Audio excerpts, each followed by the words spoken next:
The WSJT-X program can be found at it's actually hosted on the Princeton University website. All you need to do is Google WSJT-X, and you can download it here. There's if we scroll down, there's downloads here for Windows, for Linux. This runs quite well actually on a Raspberry Pi. So if you've got one of those spare, you can install this and it will run quite well. Mac OS as well, and there's a couple of other Linux versions in there too. So everything's available on this website. There is a user guide as well. So if you go to, you can see here documentation. It's in all sorts of various languages. The user guide is very long. It is very detailed and includes pretty much everything to do with the software.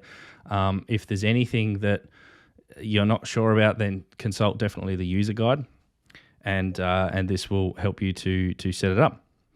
It includes a very comprehensive, detailed description of what each mode is. So we won't go into it in detail here, but if you are interested in how the modes are modulated, what all sorts of specifications related to it, they are available on the user guide. FT8 was actually originally designed a mode which was designed with sporadic E signals in mind. So the reason why it transmits so quickly is because sporadic E signals can disappear really quickly. So on 10 meters and 6 meters, especially if you've ever used those bands during sporadic E season, all of a sudden the signal will be there and then the signal will disappear very, very quickly. And you don't have a lot of time to exchange contact information. So that's why when they developed the FT8 mode, it was really quick and it just happened to take off on HF. Everyone thought this was fantastic, and they started using it on HF instead. So it was originally designed for sporadic E, I think mainly on 6 meters sporadic E. But it now has moved on to HF, and pretty much every HF band there's some sort of FT8 activity happening. So when you install it for the first time, you won't see any of this. This is obviously mine already set up. But the first thing that you'll want to do is to go to File and Settings. Now, in here, these are just some of my settings. Now, all of this is pretty much how I set it up. You might want to have a look in more detail what some of these other bits and pieces are, just for whatever you're using it for. I use it mainly for FT8 and Whisper. So they're the two modes that I use it for. So feel free to use my settings if you want. That's usually the best way to get up and running, is to use someone else's info and get on the air. So pretty much the two bits that you want to put in is your call sign and your grid. So that's up here.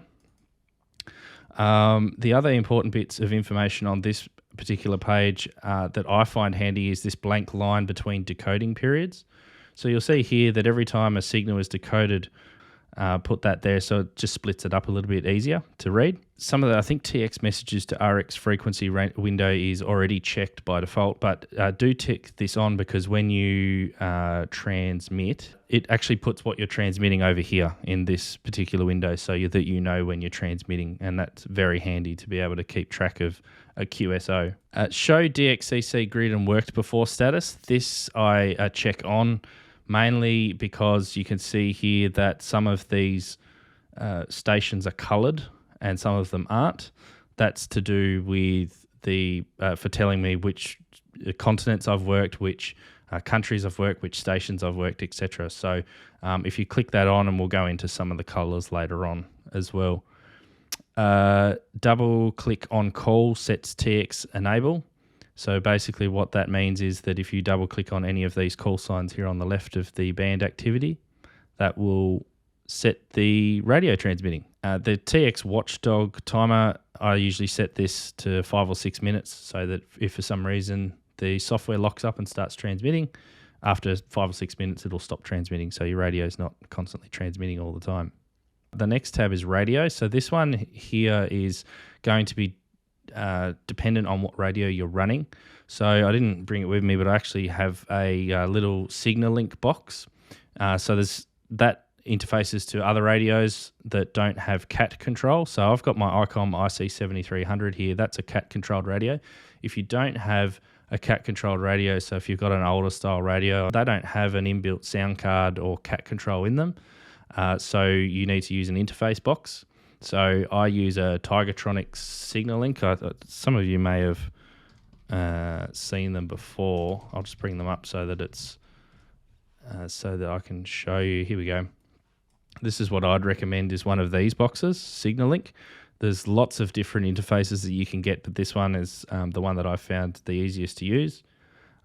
They come in a variety of different flavors. So this one's here USB. You just basically plug a cable between your radio and this box, and then this is the interface between your radio and the computer. So these are available, I think, still for sale. So yeah, you can check them out if you need that. But for the radio that I use, the 7300, the Yaesu FT991 is also similar. It's all done over CAT control. So select that.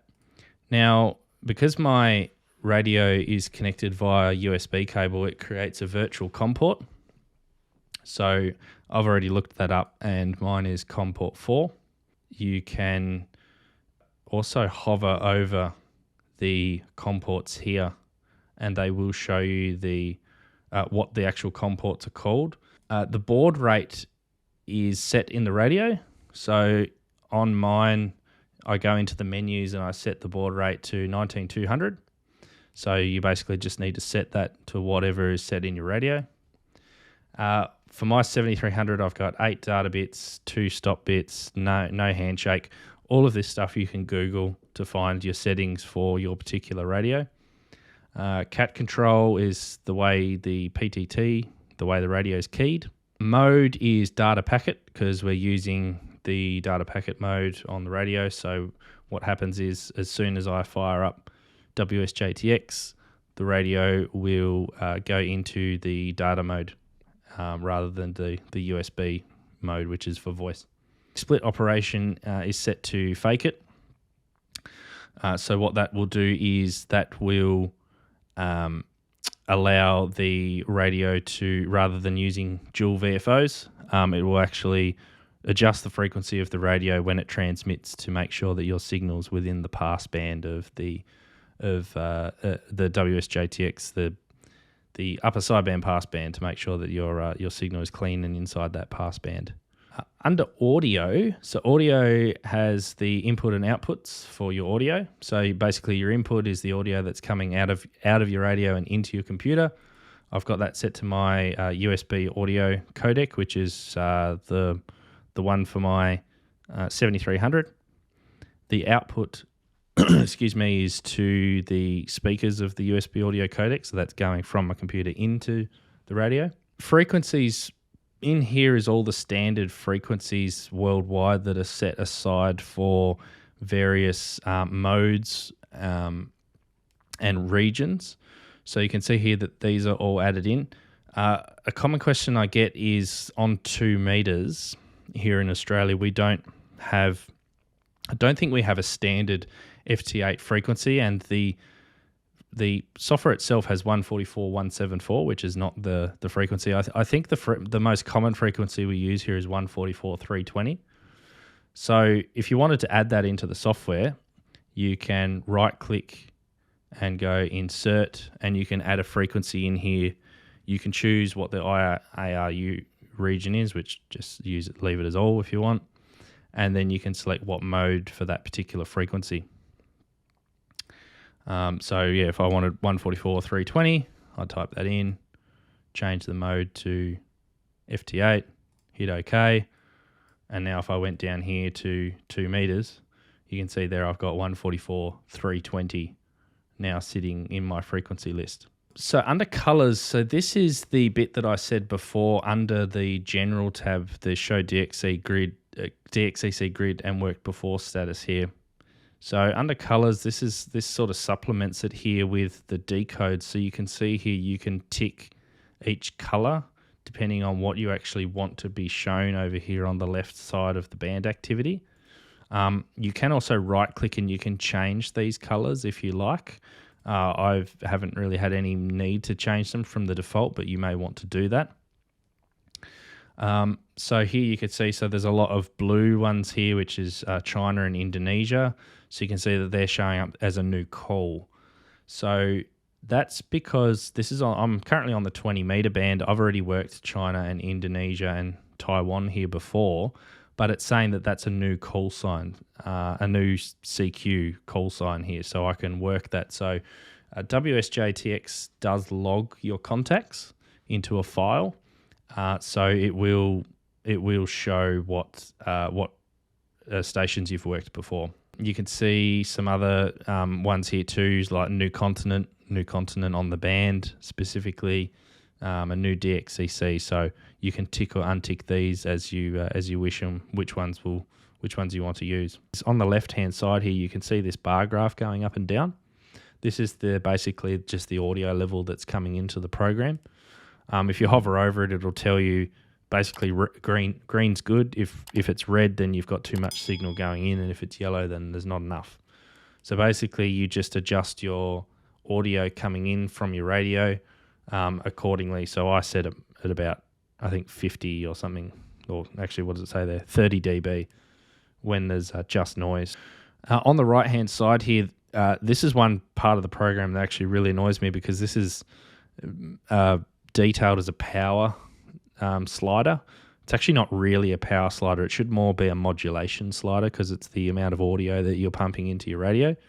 And actually, if you hover over it, it says adjust TX audio level. So I'm not quite sure why it's labeled as power, but this sets the amount of audio that is going from the program into your radio. The best way to set this is when you are transmitting, to adjust this up until the ALC on your radio starts to ALC meter starts to show, and then what you would do is you would just back it off just a little bit until the ALC meter disappears. So you want little to no ALC action happening. So just back it off. On the 7300, my ALC meter doesn't even pop up, and I get the full power output, and the signal's clean, and I've got no problems with it there. So under mode, if you set this to FT8, because that's the mode that we're listening to, you'll see here there's a DT. That is the time difference between your station and the other station.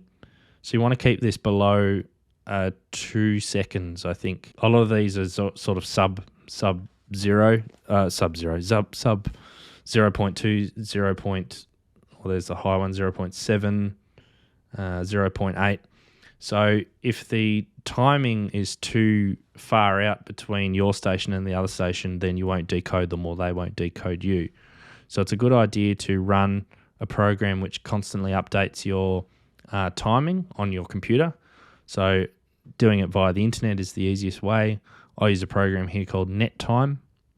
So NetTime basically just every 15 minutes updates the clock on my computer and just keeps it keeps the time correct. And then that way, you can see here, this is pretty much what everyone else is doing. So our times are always correct. So if for some reason you set this up and you're not decoding anyone, but you can see stations on the Waterfall, just check to make sure that your timing is correct. The main program window itself here shows basically two windows. One is the band activity. So this is, as you can see, as the program is running through, every 15 seconds or so, I think it's actually about 12 or 13 seconds, you'll see a little decode pop up there. And that's basically just decoding all of the stations that are on the band at the moment. You can see here at the top, I've also got a waterfall. So you can see the individual stations popping up as the waterfall scrolls. It's quite a strong one there in the middle. And you've also got like a bit of a spectrum scope here too, so that you can visually see how strong the stations are there too. The waterfall is able to, you can shift this back and forth, but generally you want to be sitting at about 3000 hertz all the way down to about 0. So that's the bandwidth of the upper sideband signal, so that you should be able to see all of the signals that are on the band. when you actually select the drop-down box here, if you do have a CAT-controlled radio, it will automatically adjust the radio's frequency for you. But if you don't have a CAT-controlled radio and you need to manually change the frequency on your radio, some people ask, what frequency do I actually set it to? If you hover over the frequency that's listed here in the black box, it actually says USB dial frequency. So that is the frequency that you set your radio to. You set it to exactly the same frequency that is listed right here. A red marker and a green marker up here. And if I actually click on the waterfall, you'll see that green marker moves around. If I actually move that green marker to this signal here, on the next decode, you'll see here under the receive frequency window, whatever station is on that frequency will be decoded over here. There we go, JA0WRZ. The second call sign here in the list is always the one that you're hearing. So it's not the first call sign here in the list. That second call sign is the station that you're hearing. So you can see here, I can actually hear both sides of the conversation. So JA0WRZ is actually calling FK8FI. FK8FI has sent 73s to JN1RFB. So that's a little tip if you want to know who you're actually hearing. So yeah, that little green marker, so you can move this up and down the waterfall, and you can use that to find particular stations here if you want to. I generally don't operate it that way. I use the band activity over here, and then what I'll do is if I double click on a station, so if I double click on this one, this Chinese station here, it automatically puts my radio ready to transmit. But I've double clicked on that Chinese station. It's shifted his call sign into this call sign DX box down here. It's also populated his DX grid because he was calling CQ. So you can see there OL78. It's actually got his azimuth and his distance away. So if you've got a beam antenna, that's very handy as well. And it's automatically shifted this green marker to where he was calling. So I can see that he was calling at about 2,000, there it is, 2,188 hertz. I'm calling BG5IOW. And what I'm basically doing here is I'm sending him my grid square, which is QE37. So if he hears me, then he will send back a signal report. You can see here his signal strength is actually located under this DB column here. So at the moment it's minus 15 dB. So FT8 can decode down to about minus 24 at an absolute stretch. So he's not really a strong signal. So he's 15 dB below the noise at the moment. You can see that as I've double clicked on that station as well, it's automatically calling him now. So that's set by this auto sequence button. So if you click on this, basically what this does is as soon as you double click on a station, it will then set up the program to automatically call the station that you've just double clicked. And that's the way that I usually run it. Otherwise, if this was unticked, you'd have to manually go through and click these message buttons going down here as you try and make a contact. So just to go through these briefly while I'm trying to call this station, I'm calling him here with my grid square. The next line down is actually a signal report that I would send him if he was calling me, so minus 10, because that's what his signal is there. If he responds to me, which hopefully happens, then the message will automatically, there we go. So he's just sent me a signal report of minus 16 dB. My message has now jumped down to the third row, and I'm sending Roger, which is the R. Roger, I've received your signal report. Your signal report's minus 13. So if he receives that, he will send me a Roger 73 to say, thank you, I got your signal report of minus 13, 73. There we go. So he sent Roger 73, and then I've sent just a courtesy 73 back to him to say, thank you, we've completed the contact. So I've just responded to his CQ call. If you were calling CQ yourself, generally the thing that you need to look out for here is this transmit box here, which is TX. So this is the frequency that you are transmitting on on the waterfall here. You can see the FT8 signals are actually quite narrow, but when you've got a lot on the band, so for instance, 40 meters is probably actually a good time to demonstrate this. Yeah, it is. You can see here that very, very quickly, if the band is open, you get lots and lots of signals. And whilst the program is pretty smart, it can decode if you transmit over the top of someone or if there's two stations transmitting over the top of one another. It's always best practice to try and find a space on the waterfall here to transmit. So I'm just looking here. I usually let a few cycles go through here to try and find a space. It's actually very difficult here on 40 meters, probably somewhere about there.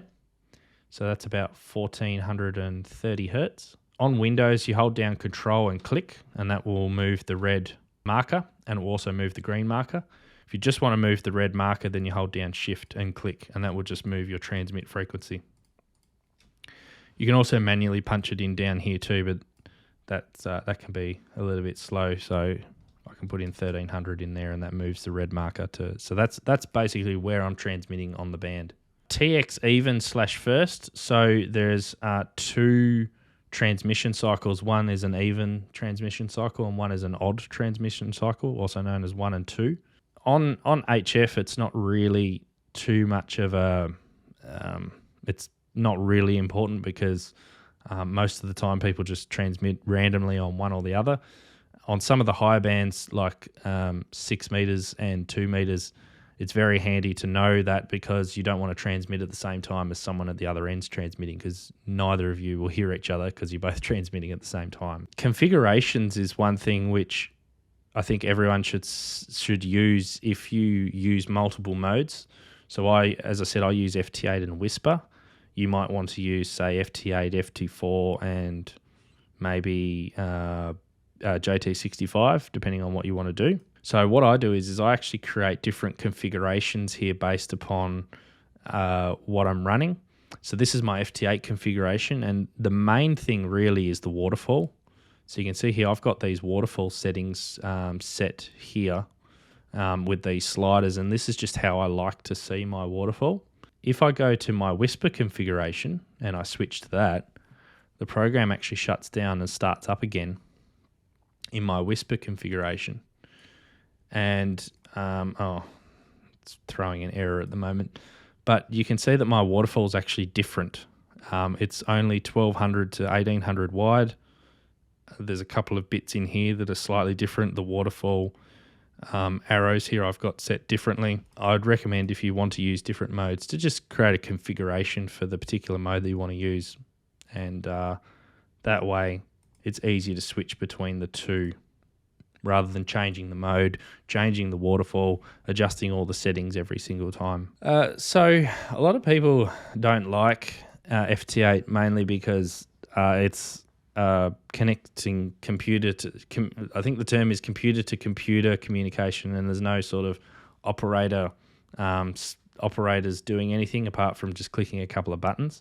The thing that I think about FT8 is that it allows activity on the band that might not necessarily have activity happening on it. It also helps to see what's happening on the band, and that's what I actually use it for. I use it for seeing how active the band is and where to. So at a quick glance, you can see, well, 40 meters, there's lots of signals on the band, and at the moment there is some strong signals. Here we go, JA1 PVX, 1 dB.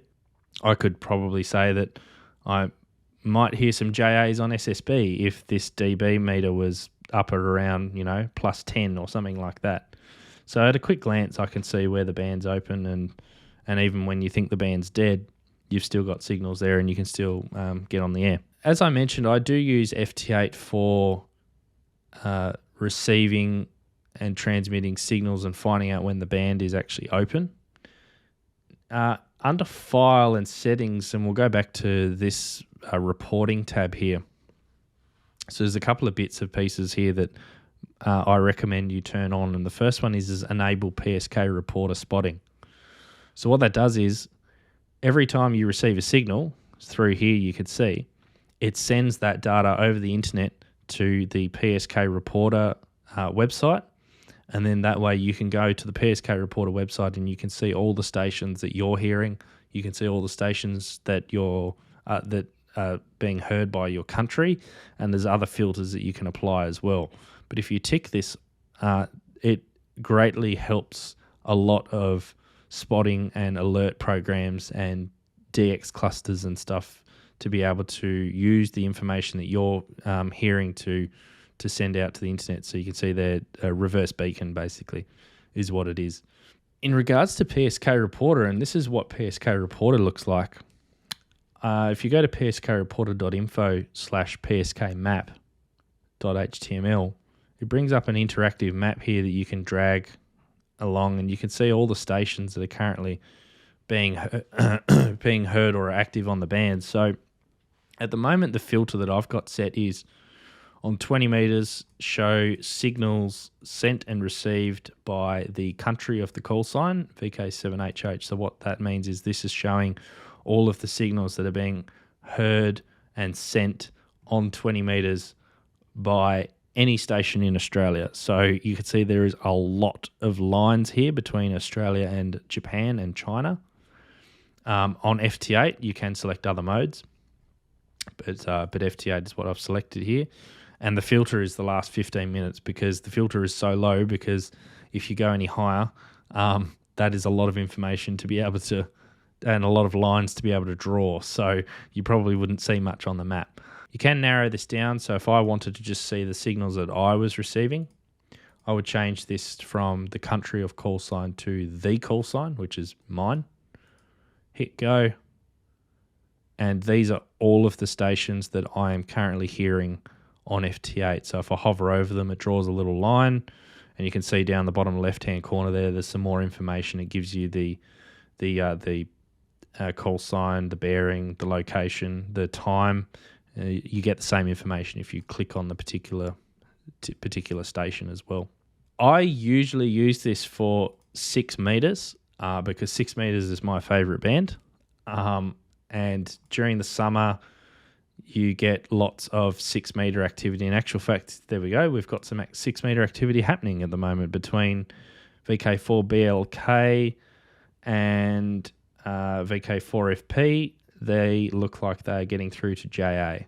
So you can see there's lots of JA stations here that are being heard or they're working them on 6 meters. I use this in conjunction with a program that you may have heard of called HamAlert. So HamAlert is a free app that you can download. And I have some trigger filters in here. And basically what happens is this information out of PSK Reporter, if there is some certain filters that are met, then I will get a trigger on my mobile phone to say this station is currently working this station on FT8 on this particular band right now. So I've got one here set up at the moment. Actually, I think I've got 2 set up. Yeah.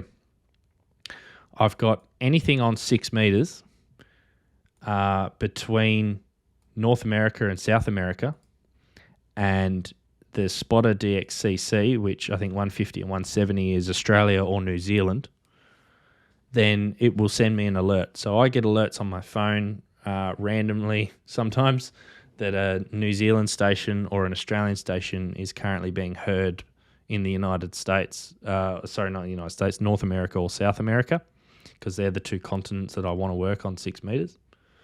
And then conversely, I've got another one here, which is my call sign. If I hear any stations on 6 meters from any of the 5 continents, not including Antarctica, then it will send me an alert. So what this means is I can leave my radio running on FT8 on 6 meters during the day, and I don't even have to look at this screen. And if I hear any stations from any of those continents on 6 meters, I'll get an alert on my phone. And there's been quite a few times where I've heard maybe a station in South America, or I've heard a station in North America, and I've got it on my phone. I've gone straight down to the shack and tried to work them. I just wanted to cover off another piece of software that I also run myself, and that is called GridTracker.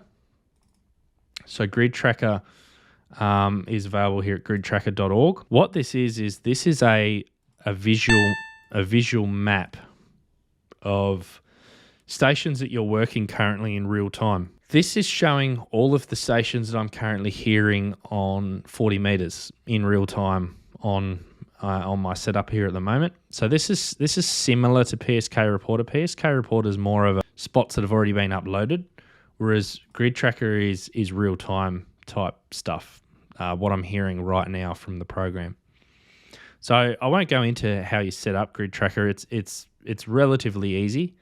Straight out of install, I think it automatically connects to WSJT-X and it just works.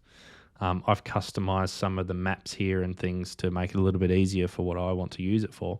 Basically, these black drawn lines are current QSOs that are happening that I can hear. So I can hear here VK6BMA is now trying to contact N2YQT. And I can actually hear both sides of that QSO.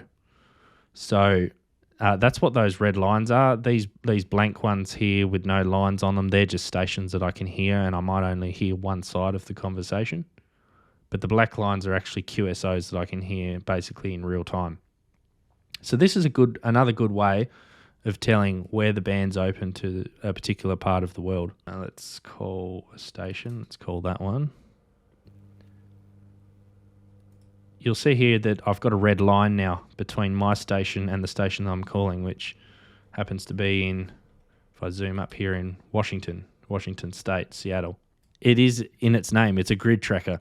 And this will actually, again, GridTracker has logs or has a logging in it, and it will log all of the grids that you have worked as well. If you click on these buttons here, so receive calls, so I've received 314 calls since I've had this call signs, individual call signs since I've had this running.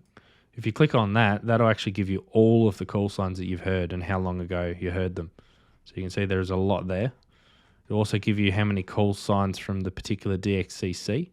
I do have a video on FT8 GridTracker and setting up all of these. If you want to go back and you want to revisit those, they are available on YouTube on my channel.